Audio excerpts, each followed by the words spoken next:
Welcome to the hidden mathematics of luxury watch retail. You're about to discover why a single Rolex on a velvet display case might cost $2 million, yet the store owner sometimes loses money the moment it leaves the building. If you work in luxury retail, invest in high-end businesses, or simply wonder how wealth actually moves in rarefied markets, hit subscribe because we're breaking down numbers that most people never see. The luxury watch business looks glamorous from the outside. Marble floors, gold accents, leather-bound appointment books, vintage timepieces gleaming under warm light. But beneath that aesthetic lives a brutal mathematics of security, insurance, and theft risk that most customers never consider. Let's start with the brutal reality. A luxury watch store carrying inventory worth $5 million doesn't just need nice display cases. They need armed security guards rotating in shifts, costing $15,000 per month. Add surveillance cameras, motion sensors, and secure vaults that cost another $5,000 monthly. Insurance alone can run $20,000 per month for inventory protection. That's $40,000 every single month before you sell a single watch. Now here's where the margins come in. A Rolex Submariner might cost the store $75,000 wholesale. The store sells it for $120,000. That's a $45,000 margin on a single sale. Sounds fantastic, right? But let's do the actual math. You need 644 days of perfect operations just to cover your monthly security and insurance costs. That means selling roughly 2 watches per month just to break even on your protection expenses. And you haven't paid rent on that marble-floored boutique in a luxury district. You haven't paid staff salaries. You haven't paid utilities. You haven't taken a profit.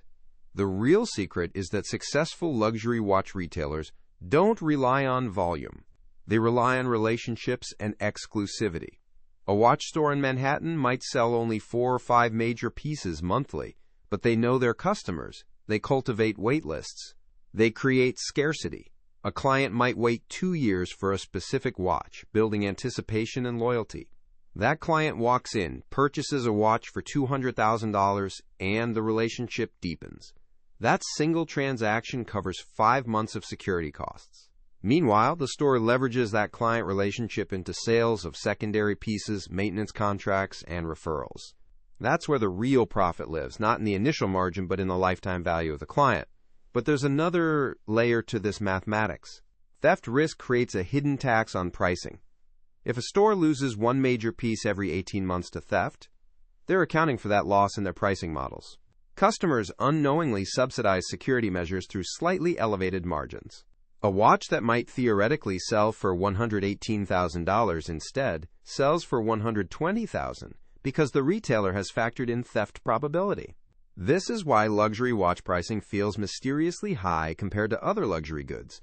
You're not just buying a watch. You're buying the security infrastructure that protected it. The store's location matters enormously too. A boutique in a wealthy neighborhood with private security presence, fewer pedestrians, and easier client screening operates with lower theft risk and thus lower security costs. A location on a busy commercial street faces entirely different mathematics. The margin requirements change, the staffing requirements change, the insurance premiums change. Some locations simply become untenable.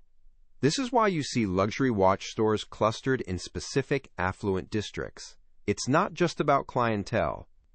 It's about the mathematical reality of security cost viability. Then there's the question of working capital. A store holding $5 million in inventory is tying up enormous capital that could generate returns elsewhere. That capital has an opportunity cost. If the store could invest that same $5 million in bonds yielding 5% annually, they'd make $250,000 per year doing nothing. Instead, that capital sits in watches. The store must generate enough margin to exceed that opportunity cost, plus cover all operational expenses, plus turn a profit for the owner.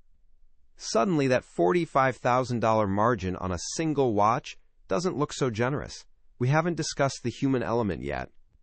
The staff must be screened, bonded, and insured. Dishonest employees represent the greatest theft risk in luxury retail. A single staff member can disappear with $500,000 in merchandise in a single night. This is why luxury watch stores employ extensive background checks, limit access to inventory, and maintain strict audit procedures. These measures cost money and create friction in operations, but they're mathematically essential. The stores that survive long-term are the ones that have built security into their business model so thoroughly that it becomes invisible to customers, but central to the mathematics. Let's talk about the flip side. Massive profit margins do exist, but they're selective. When a store sells a rare vintage watch for $1 million, a piece that cost them $400,000 to acquire, they've hit the lottery.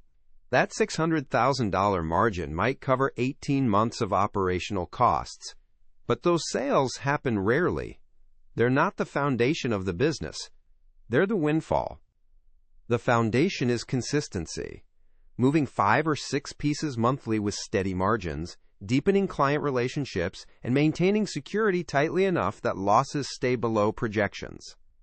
The stores that fail are the ones that underestimate security costs, overestimate sales volume, or don't understand their true market. A store that opens thinking they'll move 10 pieces monthly, but actually moves 3, quickly realizes their security costs exceed their revenue. They either fail or they pivot to lower price point watches, which changes the entire business model and security profile. The winners in luxury watch retail are mathematicians first and retailers second. They've calculated the true cost of security. They've modeled theft probability. They've projected realistic sales volumes. They've built client relationships that support those volumes. And they've priced everything accordingly. If you found this breakdown of luxury retail mathematics valuable, please like this video. And if you want to see more explorations of how wealth and business actually work behind closed doors, subscribe to the channel. The finance world often looks simple from the outside, but becomes fascinating once you understand the real numbers. So here's my question for you. Have you ever wondered about the hidden costs behind luxury goods you've purchased? What luxury industry do you think has the most surprising security costs? Drop your thoughts in the comments. I read every single one.